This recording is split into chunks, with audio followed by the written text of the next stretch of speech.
नमस्कार, हमारे इस खास कार्यक्रम में आप सभी का स्वागत है। मैं हूं आपके साथ प्रथा शुक्ला। तो आखिरकार वो इंतजार की घड़ी खत्म हो चुकी है। बजट को लेकर पिछले कई दिनों से संशय लगातार बरकरार था। हर किसी वर्ग की अपनी अपनी उम्मीदें थी और हर कोई इसी ताक में था, इसी इंतजार में था कि आखिर उन वर्गों के लिए, उन लोगों के लिए, उनके पक्ष में सरकार क्या ऐलान कर सकती है, क्या घोषणाएं कर सकती है, क्या बजट का पिटारा उनके लिए खुलेगा या फिर उनके हाथ में झुनझुना ही थमा दिया जाएगा। लेकिन अब तस्वीर पूरी तरह से साफ हो गई है और अब यह स्पष्ट हो गया है कि आखिर किसके खेमे में क्या आया है, किसके पाले में किसे क्या मिला है। और तस्वीर अब चूंकि साफ हो चुकी है और इसी के बाद से अब चर्चाओं का बाजार भी गर्म हो चुका है। सरकार ने एक तरीके से हर वर्ग को साधने की कोशिश अपने इस बजट के माध्यम से की है।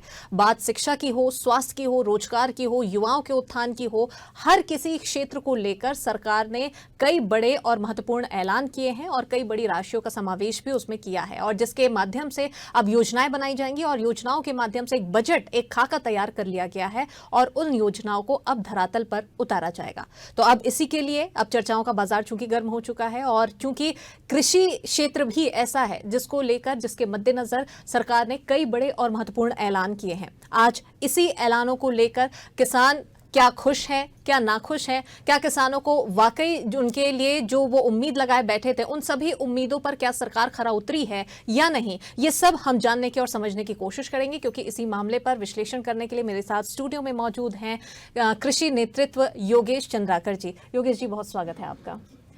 तो सबसे पहले योगेश जी आपसे समझना चाहेंगे कि चूंकि सरकार ने अपना पिटारा तो खोल दिया है, किसानों के लिए अगर बात करें तो लगातार छत्तीसगढ़ को चूंकि धान का कटोरा भी कहा जाता है और किसान काफी ज्यादा उम्मीद लगाए बैठे थे कि सरकार उनके लिए, उनके पक्ष में क्या कुछ योजनाएं लाती है, क्या बड़े ऐलान करती है।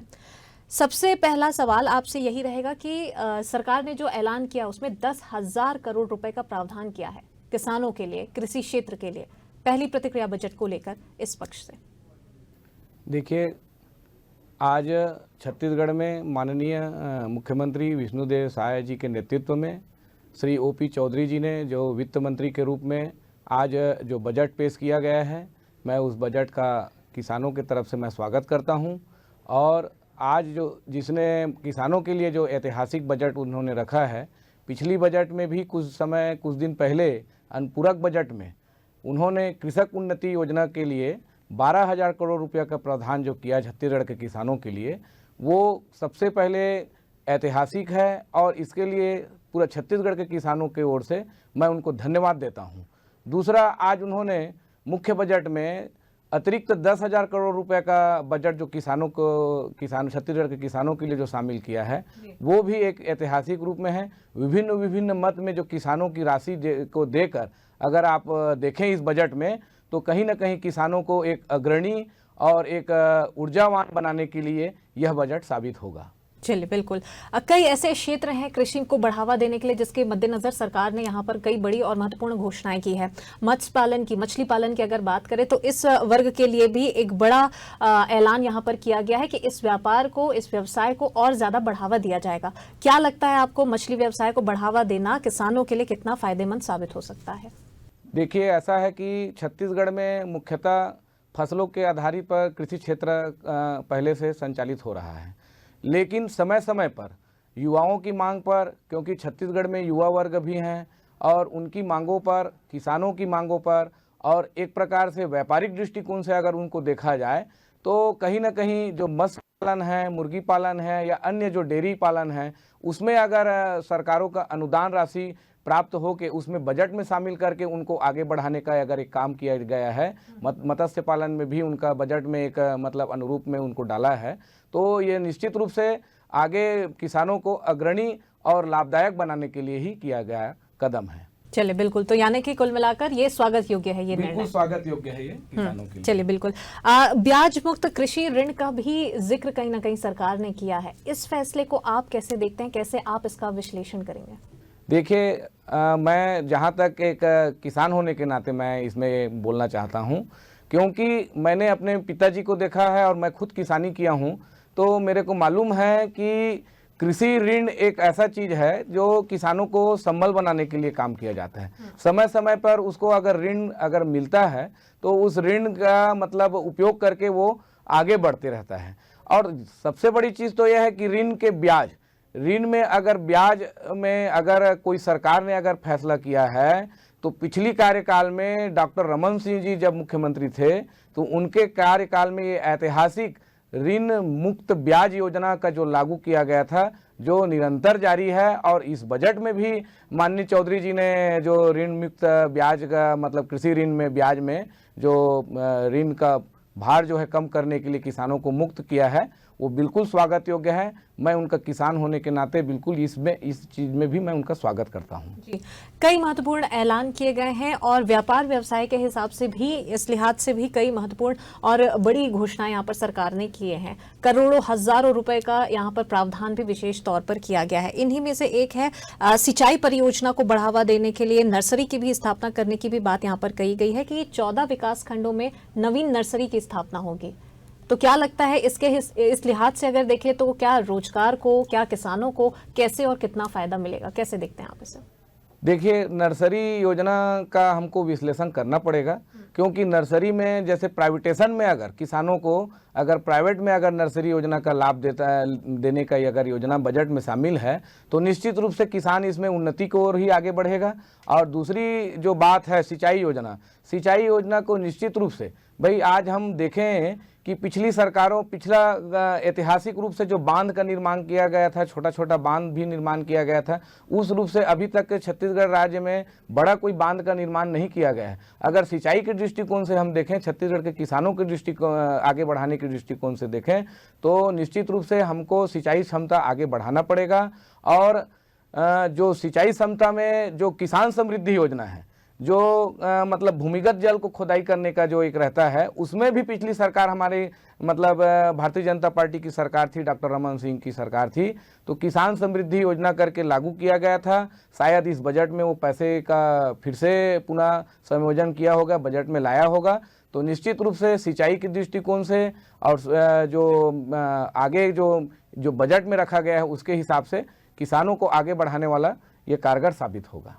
चलिए, बिल्कुल। तो निश्चित तौर पर कई ऐसे प्रावधान किए गए हैं जिससे किसान तो आगे बढ़ रहे हैं योगेश जी, लेकिन इसको अगर शिक्षा से और युवाओं से जोड़कर अगर देखा जाए तो इसे आप कैसे देखते हैं? क्योंकि किसानों के हित में तो बात हो रही है, किसानों के व्यापार को कैसे आगे बढ़ाया जा सकता है इसको लेकर भी बात हो रही है, लेकिन इसी क्रम में, इसी तारतम्य में सरकार ने एक और बड़ा ऐलान ये भी किया है कि कृषि महाविद्यालय खोले जाएंगे।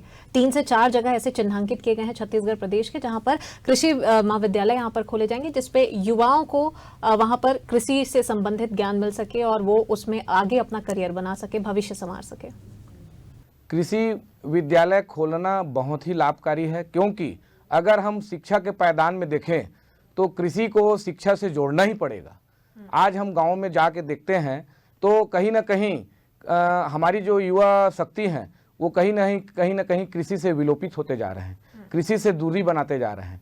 अगर हम इसको शिक्षा के माध्यम से जोड़ के अगर उसको व्यापारिक, क्योंकि शिक्षा एक ऐसा चीज़ है कि कृषि क्षेत्र को अगर शिक्षा मिल जाए तो आज के जो युवा हैं उनको समझने का मौका मिलेगा कि किस तरह से हम कृषि को एक व्यापारिक ढांचे की ओर आगे बढ़ा सकते हैं। और ये निश्चित है कि अगर कृषि क्षेत्र को अगर व्यापारिक रूप से हम आगे बढ़ाएं तो कहीं ना कहीं हमारी युवा शक्ति एक उभर कर इसका सामना करेंगे और देश में कीर्तिमान हासिल करेंगे। और कृषि के बारे में जो आज के युवा सोचते हैं वो ये सोचेंगे कि कृषि ही एक ऐसा चीज़ है जिसमें व्यापारिक दृष्टिकोण से भी देखा जा सकता है, शिक्षा के दृष्टिकोण से भी उसमें आगे बढ़ा जा सकता है।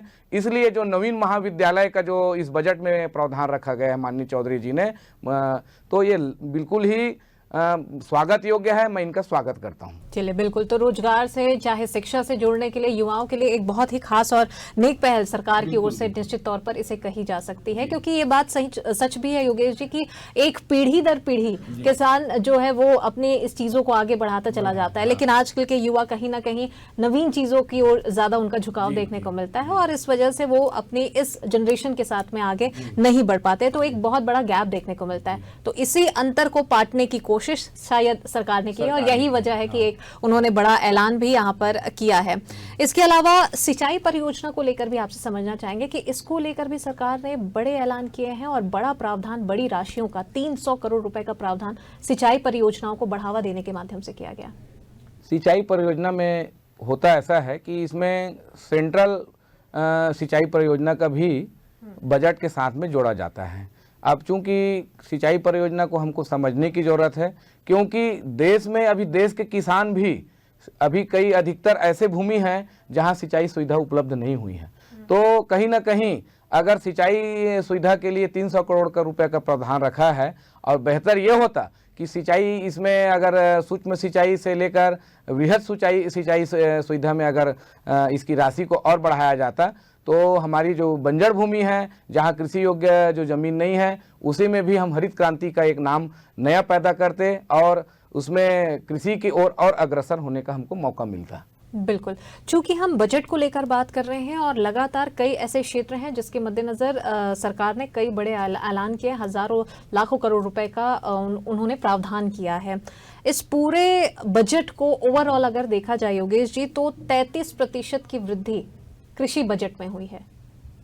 कैसे आप देखेंगे, क्या आप कहेंगे आप इस पर?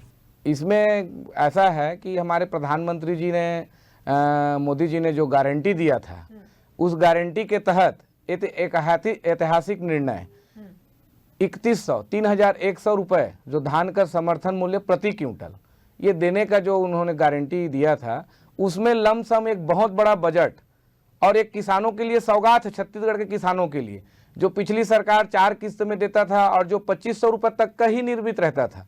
जो स्वामीनाथन आयोग की कमेटी जो भारत सरकार ने मतलब उस कमेटी का मतलब रिप्लेसन किए थे, है ना, तो उसके अनुपात में कहीं ना कहीं ये जो मूल्य जो मिल रहा है हम छत्तीसगढ़ के किसानों को, धान किसानों को, वो ऐतिहासिक है, निर्णायक है। और इस दृष्टिकोण से अगर हम और आगे इसको मतलब बजट में जो 33% की वृद्धि हुई है और 10,000 करोड़ का अतिरिक्त कृषि क्षेत्र में ही प्राइवेट अलग से बढ़ोतरी हुई है, तो इसको अगर हम देखें तो कुल मिला के 33% की वृद्धि यहाँ छत्तीसगढ़ के किसानों के लिए बहुत ही लाभदायक है, ऐतिहासिक भी है। और आगे यह छत्तीसगढ़ प्रदेश जो किसानों का प्रदेश है, जो आदिवासियों का प्रदेश है, उनको बिल्कुल ही इसमें अग्रणी रखना चाहिए और बजट में अग्रणी ही रख के इसको आगे बढ़ाना चाहिए, जो स्वागत योग्य है। बिल्कुल, अलग अलग क्षेत्रों को लेकर सरकार ने यहाँ पर ऐलान तो यहाँ किए हैं, चाहे शिक्षा की बात हो, युवाओं को किसानों कृषि क्षेत्र से जोड़ने की बात हो, या फिर व्यापार के लिहाज से भी अगर देखें तो यहाँ पर अलग अलग ऐसी चीजें हैं जिसके लिए सरकार ने कई प्रावधान किए। इन्हीं में से एक यदि इसको ओवरऑल मिलाकर देखा जाए तो कृषि उन्नति योजना है, जिसका नाम यहाँ पर दिया गया है, और इसके लिए भी बड़ा प्रावधान किया गया है 10,000 करोड़ रुपए का, जिसमें सभी चीजों का समावेश किया गया है। तो क्या ये स्वागत योग्य है, या आपको लगता है कि इस पर और ज्यादा राशियों का प्रावधान किया जाना चाहिए था, या आप कैसे देखते हैं इस फैसले को? इसमें राशि का तो बढ़ोतरी हुआ ही है ना, 33% कृषि क्षेत्र के लिए बढ़ोतरी हुआ ही है। अब किसान ऐसा है कि छत्तीसगढ़ प्रदेश में किसानों का जो प्रदेश है वो ओवरऑल आप देखोगे तो यहाँ किसानों का प्रदेश होने के नाते उनकी बजट की जो व्याप्तता है उनके लिए ज़्यादा होना चाहिए, लेकिन जो है जैसा है पिछली बजट से हमको ज़्यादा मिल रहा है, हम उसमें खुश हैं। 12,000 करोड़ रुपया कृषक उन्नति योजना में, एक ही योजना में 12,000 करोड़ रुपया हमको मिल रहा है, जबकि अन्य योजनाओं के तहत भी 10,000 करोड़ रुपया का इसमें किसानों के आज मुख्य बजट में रखा गया है, जो सब मिला के 33% की वृद्धि को देखते हैं। तो इस तरह से अगर चाहे व्यापारिक दृष्टिकोण से देखें, चाहे शिक्षा की दृष्टिकोण से देखें, सामूहिक अगर कृषि नेतृत्व के दृष्टिकोण से अगर हम उसको देखते हैं, तो कहीं ना कहीं यह बजट छत्तीसगढ़ के प्रदेश के किसानों के लिए अच्छा है, लाभकारी है। और आने वाले समय में 2024-25 का आज बजट प्रस्तुत हुआ है, 25-26 की भी बजट में आगे हम आशा रखते हैं कि किसानों के बजट में इसी तरह से कहीं ना कहीं वृद्धि होते रहे। सिंचाई बांध का जिक्र आपने कुछ देर पहले किया था योगेश जी, और उसको लेकर भी सरकार ने यहाँ पर ऐलान यहाँ किए हैं, जिसके तहत ये भी देखा गया कि सिंचाई बांधों के लिए 72 करोड़ रुपए का प्रावधान यहाँ पर किया गया है। कुछ देर पहले जब आपसे सिंचाई को लेकर सवाल किया गया था तो आपने बांध का भी जिक्र वहां पर किया था। बांध का जिक्र मैं इसलिए किया था, 72 करोड़ रुपया जो बांधों के लिए रखा गया है वो कहीं ना कहीं उनके मेंटेनेंस खर्च के लिए रखा गया है। मेंटेनेंस भी समय समय में होना चाहिए, क्योंकि आप केवल यहाँ किसानों की सिंचाई के नाम से ही बांध को नहीं दे सकते, क्योंकि ये यहाँ की जो छत्तीसगढ़ की पूरी जनता है वो पेयजल के लिए भी उपयोग करते हैं, यहाँ के उद्योग के लिए भी उपयोग होता है। तो बांधों के संरक्षण के लिए बहुत ही मतलब जो 72 करोड़ रुपए का जो रखा गया है, और पिछली सरकार में भी अगर रखते ही होंगे तो 72 करोड़ रुपया अभी जो मरम्मत के लिए रखा गया है वो ठीक है, कारगर है। लेकिन नया बांध कहीं कहीं पे अगर देख के, सोच के, विचार करके अगर नया बांध या आपसी नदियों को आपस में जोड़ के खेतों तक सिंचाई अगर पानी हम पहुंचाने में, जिसका लमसम बजट कुछ ज़्यादा ही होगा, तो वो रखें तो हमारे लिए स्वागत योग्य रहेगा। मैं इतना ही इसमें कहना चाहता हूँ। जी बिल्कुल, क्योंकि अब ये जो सरकार की ओर से जो महत्वपूर्ण ऐलान किए गए थे, इसको लेकर तो हमने आपसे विस्तार से चर्चा की है। आपकी राय भी हमने जानने की कोशिश की है। राशियों का प्रावधान भी यहाँ पर किया गया है। एक और महत्वपूर्ण बात यहाँ पर सरकार की ओर से ये कही गई है कि कृषि आधारित व्यापार को बढ़ावा दिया जाएगा। तो अगर इन सभी योजनाओं को अगर एक किनारे पर रख दिया जाए तो किसान नेतृत्व होने के नाते, किसान नेता होने के नाते और एक खुद किसान होने के नाते आप कैसे इस फैसले को देखते हैं, और क्या लगता है आपको कि किस प्रकार से किसान आगे बढ़ सकता है, अपने व्यापार को आगे बढ़ा सकता है, कैसे उसका विजन हो सकता है? देखिए, मुख्यतः जो छत्तीसगढ़ सरकार ने बजट प्रस्तुत कर कृषि को व्यापारिक दृष्टिकोण से देखने की बात कही है और उनकी सोच रखी है, तो मैं किसान होने के नाते, किसान नेतृत्व होने के नाते मैं उनको बहुत बहुत धन्यवाद देता हूं। क्योंकि कृषि क्षेत्र में अगर हम लोग यह सोचें कि केवल कृषि ही न रहे, उनको व्यापार भी बनाएं, तो कहीं ना कहीं हमारे जो आने वाली पीढ़ी है, जो हमारे आने वाले जो बच्चे हैं, वो कहीं ना कहीं कृषि क्षेत्र में कृषि को जो परंपरागत जो कृषि से अपना करते आते हैं, उससे जो विमुख होते जा रहे हैं वो जुड़ेंगे। तो व्यापारिक दृष्टिकोण से आप जैसे कृषि यांत्रिकी ले लीजिए, कृषि यांत्रिकी में तरह तरह की योजना है ना। जैसे हम हार्वेस्टर लेते हैं, ये इससे हमको एक व्यापारिक कृषि से जुड़ा हुआ व्यापार मिलता है। दूसरा चीज़ है एक मतलब जैसे हम अगर कृषि से जुड़े हुए व्यवसाय, जैसे पेट्रोल पंप हो गया है ना, या कृषि केंद्र, दवाई का कृषि केंद्र हो गया, हमको कुछ अनुदान में या हमको कुछ लाइसेंस बनाने के लिए उसमें कुछ मतलब ये करके हमको लाइसेंस बनाने के अगर परमिशन दे, तो हम उसमें मतलब हमारे बच्चे जुड़ेंगे और हम भी जुड़ेंगे कृषि क्षेत्र में। इस तरह से व्यापार निरंतर होते जाएगा। दूसरा एक मतलब पड़ाव इसका ये है कि मत्स्य पालन है, कुक्कुट पालन है ना, बकरी पालन है, डेयरी पालन है। अगर इसमें भी हम देखते जाएं तो इसमें भी एक पड़ाव ये है कि इसमें भी हम निरंतर व्यावसायिक दृष्टिकोण से हम इसमें आगे बढ़ सकते हैं। तो कहने का मतलब यह है कि एक तरफ परंपरागत हमारी खेती, दूसरी तरफ योजनाओं का लाभ लेके हम निश्चित रूप से आगे बढ़ें, तो हमारे जो आने वाले बच्चे, जो हमारे आने वाले पीढ़ी हैं, जो निरंतर कृषि क्षेत्र से विमुख होने की बात हो रही है, वो जुड़ेंगे। और निश्चित रूप से मैं विश्वास रखता हूं कि कृषि क्षेत्र एक ऐसा क्षेत्र होगा जो व्यापार में भी आगे बढ़ेगा और किसानों के नाम से भी आगे बढ़ेगा और पूरा देश नहीं, पूरा विश्व में ख्याति हासिल करेगा। चलिए, बिल्कुल। और इसी वजह से भारत को कृषि प्रधान देश भी कहा जाता है, और ये अब कहीं ना कहीं सपना साकार होता है। मैं एक चीज और कहना चाहूंगा, छोटी सी बात है। जैसे हमारी परंपरागत खेती धान की खेती होती है, हम 12 महीने में 5 महीना 4 महीना हम खेती करते हैं, बाकी समय हमारा खेत पूरा खाली रहता है ना।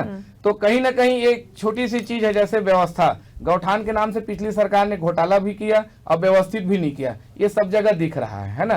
तो ये जो जानवर जो खुले में चल रहा है, उसको कहीं ना कहीं ग्रामीण क्षेत्र में, चाहे शासन के माध्यम से, चाहे उसमें नियम कानून बना के, इसको अगर इन पे अगर लगाम कसा जाए, तो हम जो 5 महीना खेती करते हैं, 12 महीना जो हमारा खेत है, उसमें हम प्लस सेकंड फसल लेके, जो जिसमें सिंचाई की भी व्यवस्था नहीं होती, जैसे मैं पुराना याद दिलाता हूँ, उन्हारी की फसल जिसमें तुअर है, मसूर है, चना है, राई है, गेहूं है, इस टाइप से जो फसल है उसको हम पुनः ले सकते हैं। किसान समृद्धि योजना को लगातार जुड़े तो उससे हम सिंचाई प्राप्त कर सकते हैं, सिंचाई का साधन प्राप्त कर सकते हैं, जिससे हमको अगर सेकंड क्रॉप लें, थर्ड क्रॉप लें, तो निश्चित रूप से ये व्यापारिक दृष्टिकोण से भी रहेगा, शिक्षा के दृष्टिकोण से भी रहेगा और सामूहिक कृषि क्षेत्र में एक निरंतर विकास होगा। और दलहन तिलहन की जो कमी देश में और प्रदेश में है, वो निरंतर जो कमी है वो हटेगी और दलहन तिलहन के लिए हम आत्मनिर्भर बनेंगे। जैसे अनाज में आत्मनिर्भर बने हैं, वैसी दलहन तिलहन के लिए भी हम आत्मनिर्भर बनेंगे। चलिए, बिल्कुल। तो आत्मनिर्भर भारत और छत्तीसगढ़ की बात यहाँ पर निकलकर एक बार फिर से सामने आई है। तो ये तो बात रही बजट को लेकर कि किसानों के लिए क्या प्रावधान सरकार ने किए हैं, और सरकार ने अब चूंकि ऐलान तो कर दिया है, बजट का पिटारा तो खोल दिया है, लेकिन अब सरकार के इस ऐलान के बाद, इन तमाम घोषणाओं के बाद, करोड़ों हजारों रुपए के प्रावधानों के बाद, क्या किसान वर्ग वाकई खुश है या नाखुश है, किसान का क्या कुछ कहना है, ये हमने इस बातचीत के माध्यम से जानने की और समझने की कोशिश की है। किसान नेतृत्व योगेश चंद्राकर जी हमारे साथ में जुड़े हुए थे। योगेश योगेश जी, बहुत शुक्रिया तमाम बातों पर अपनी राय देने के लिए, जानकारी देने के लिए, हमारे दर्शकों के साथ में साझा करने के लिए। तो इसी के साथ आज के हमारे इस खास कार्यक्रम में फिलहाल इतना ही। दीजिए इजाजत, नमस्कार।